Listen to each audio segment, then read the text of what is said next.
La restauración de la jerarquía católica solo por intervención de Cristo. Segunda parte. Conservar la fe católica en tiempos de apostasía y ausencia jerárquica. Primero. Introducción. Vivir la fe en el tiempo del eclipse. Ante la constatación de que la Iglesia visible atraviesa una desolación sin precedentes, sin jerarquía católica reconocible, sin magisterio válido y sin muchos sacramentos accesibles lícitamente, surge la cuestión vital. ¿Es posible conservar la fe católica en su plenitud en medio de esta tribulación? Este ensayo responde afirmativamente, basándose en la Sagrada Escritura, la tradición y el magisterio perenne. Segundo. La Iglesia en el desierto, modelo escatológico de supervivencia. En el Apocalipsis se describe a la mujer, figura de la Iglesia, huyendo al desierto. La mujer huyó al desierto, donde tiene un lugar preparado por Dios para ser alimentada por 1260 días. Apocalipsis 12, 6. Esta imagen ha sido entendida por muchos santos padres como la representación de la Iglesia en tiempos de persecución extrema, cuando su acción visible queda reducida al silencio, al escondimiento y a la oración. El desierto simboliza la purificación, la soledad, pero también la protección divina y la fidelidad del resto fiel. Tercero. Medios ordinarios de salvación y su ausencia, principios doctrinales. La Iglesia enseña que los sacramentos son los medios ordinarios de salvación. Sin embargo, también reconoce que Dios no está atado a los sacramentos y que puede obrar por vías extraordinarias. Los sacramentos son medios necesarios instituidos por Jesucristo para comunicar la gracia.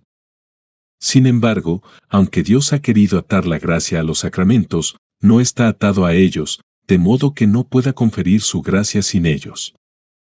Catecismo Romano, parte segunda, de los sacramentos en general.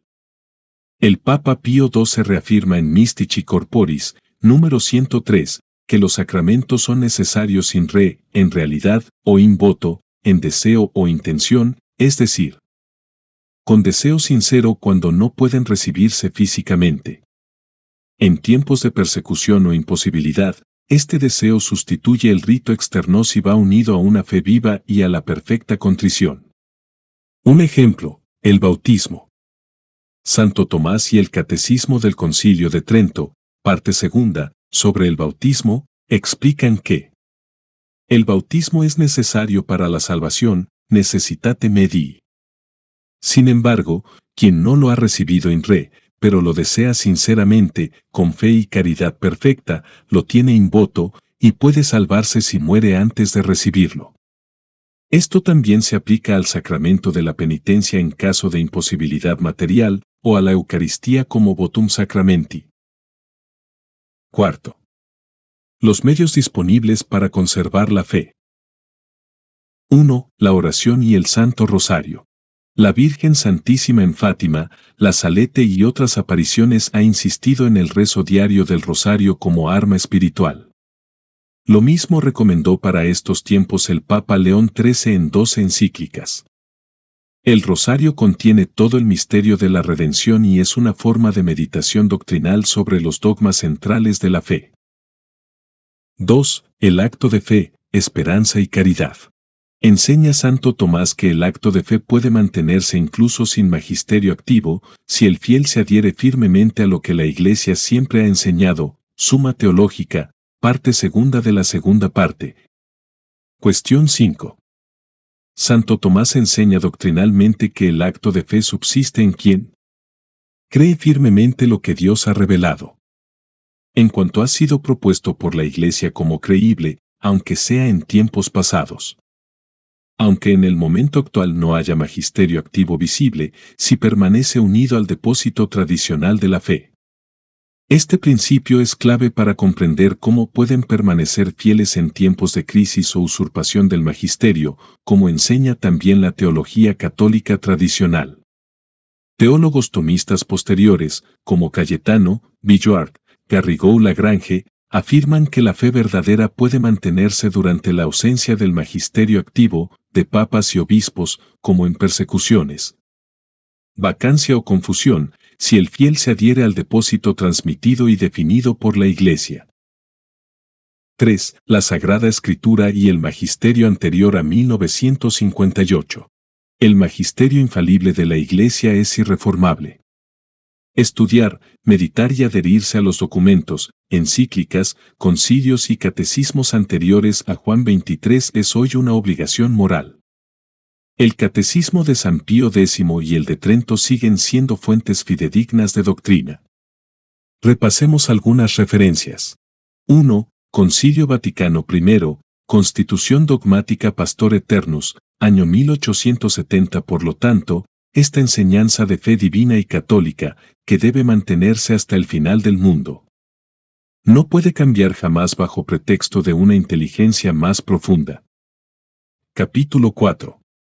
Y también, los decretos del Romano Pontífice son irreformables por sí mismos, y no en virtud del consentimiento de la Iglesia. Denzinger 1839. Este canon define solemnemente que cuando el Papa habla ex cátedra, su juicio es infalible e irreformable, y no puede ser corregido ni por otro Papa ni por un concilio, porque es asistido por Dios Espíritu Santo. 2. Catecismo de San Pío X, año 1905. ¿Puede la Iglesia errar al enseñar al pueblo cristiano las verdades reveladas por Dios? No, en modo alguno. Porque Jesucristo ha prometido que estará siempre con ella, y que enviaría el Espíritu Santo para enseñarle toda la verdad. 3. San Pío X, encíclica Pascendi, año 1907, condena el modernismo precisamente por sostener que la doctrina puede evolucionar y reformarse. Lo cual contradice directamente la inmutabilidad del magisterio infalible. La religión no es algo que dependa del sentimiento, que cambie con los tiempos. La doctrina revelada es inmutable y debe ser creída con fe divina. Números 13 a 18. 4. Santo Tomás de Aquino, Suma Teológica, parte segunda de la segunda parte, cuestión 1, artículo 10. Enseña que la fe se adhiere a verdades inmutables. La verdad de fe es absolutamente inmutable, porque proviene del conocimiento infalible de Dios. 4. Acto de contrición perfecta y comuniones espirituales. En ausencia de confesores con jurisdicción, el alma puede obtener el perdón de los pecados mortales por medio de la contrición perfecta unida al deseo de confesarse en cuanto sea posible. La comunión espiritual, enseñada por los santos, como San Alfonso María de Ligorio, es fuente de gracias abundantes. A. La contrición perfecta y el perdón de los pecados.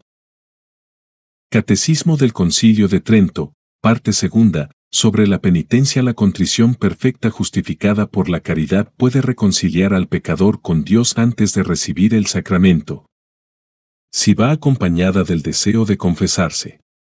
Este principio está explicado en el contexto del sacramento de la penitencia y deja claro que la contrición perfecta, por amor a Dios, unida al propósito de confesarse en cuanto sea posible, restaura la gracia santificante incluso antes de recibir la absolución sacramental. Santo Tomás de Aquino, Suma Teológica, tercera parte, cuestión 84, artículo 5, la contrición que procede de la caridad puede perdonar el pecado mortal antes del sacramento. Es doctrina teológicamente segura y común que, en caso de imposibilidad de confesión, el alma puede alcanzar el perdón por la contrición perfecta unida al propósito de confesarse, votum sacramenti. B. La comunión espiritual. San Alfonso María de Ligorio en su libro Visitas al Santísimo Sacramento y Práctica del Amor a Jesucristo, dice, la comunión espiritual consiste en un deseo ardiente de recibir a Jesucristo en el Santísimo Sacramento, acompañado de un amor vivo. Es muy útil hacer comuniones espirituales durante el día, y el Señor concede gracias muy grandes a quien las practica con devoción. San Alfonso recomienda hacer comunión espiritual muchas veces al día, especialmente en estado de necesidad o cuando no se puede recibir la Eucaristía sacramentalmente. Papa León XIII, en la encíclica Mirae Caritatis, año 1902. La comunión espiritual, aunque no sea sacramental, es un acto de fe y amor por el cual se recibe abundantemente la gracia. C. Catecismo de San Pío X, año 1905. Pregunta: ¿qué es la contrición perfecta? Respuesta: la contrición perfecta es la que nace del amor a Dios sobre todas las cosas, justifica al alma aún antes de recibir el sacramento, si incluye el propósito de confesarse. Pregunta: ¿qué es la comunión espiritual? Respuesta: es un deseo de unirse con Jesús sacramentado, movido por la fe y el amor, y produce abundantes frutos de gracia. 5. Vivir en estado de gracia y guardar los mandamientos. La moral católica sigue vigente. Evitar el pecado mortal, practicar las virtudes y vivir según los 10 mandamientos es camino de salvación.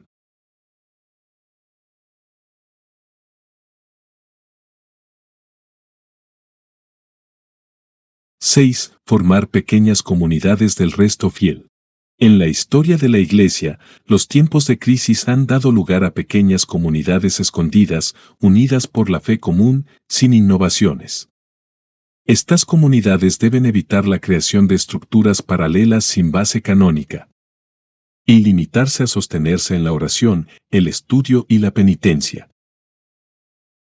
5. La visión de los santos, el pequeño rebaño fiel.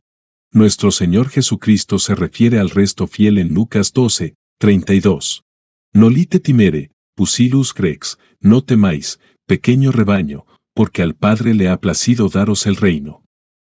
Esto justifica también la forma tradicional, pusillus grex fidelium, el pequeño rebaño de los fieles. Una forma hermosa y patrística, usada por varios autores antiguos. San Luis María Grignion de Montfort, siglo XVII, anunció que los últimos tiempos estarían marcados por santos escondidos, profundamente marianos y fieles a la cruz. San Atanasio, siglo IV, enseñó que cuando la mayor parte de los obispos habían caído en la herejía arriana, la fidelidad se conservó entre los fieles humildes que resistieron.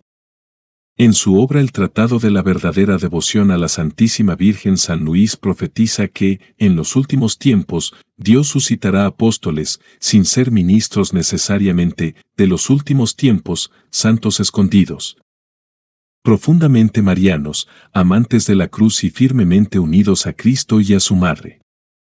Especialmente en los números 47 al 59, dice: Dios quiere, por medio de María, formar para sí grandes santos, que serán más santos que muchos otros santos. Estos grandes santos, llenos de gracia y celo, serán escogidos por Dios para combatir contra los enemigos de Dios en los últimos tiempos. Y en el número 59, escribe con claridad profética: Dios formará grandes santos que sobresaldrán en santidad como los cedros del Líbano sobre los arbustos. Estarán llenos de celo y singularmente iluminados por la gracia y por la devoción a María, estarán escondidos en el mundo como piedras preciosas y saldrán a su tiempo. Estos grandes hombres, llenos del fuego del amor, con espíritu de humildad y obediencia, de oración y mortificación, se levantarán como nubes veloces y llenarán la tierra del Evangelio. Otras expresiones destacadas serán los verdaderos discípulos de Jesucristo, caminando por las huellas de su pobreza, humildad, desprecio del mundo, caridad, enseñarán el camino estrecho de Dios con pureza de intención. Tratado, número 59, tendrán en sus bocas la espada de 2 filos, el crucifijo en la mano derecha, el rosario en la izquierda. Tratado, número 56. Por consiguiente, San Luis María anunció que los últimos tiempos serían confiados a un ejército de santos humildes, marianos y ocultos, consagrados a María según el espíritu del Evangelio, para preparar el reino de Cristo. Estos textos hacen del Tratado de la verdadera devoción una obra profundamente escatológica y profética, cuyo espíritu ha animado generaciones de fieles católicos fieles a la tradición y a la cruz. Sexto. Conclusión: fe, constancia y espera confiada en la restauración.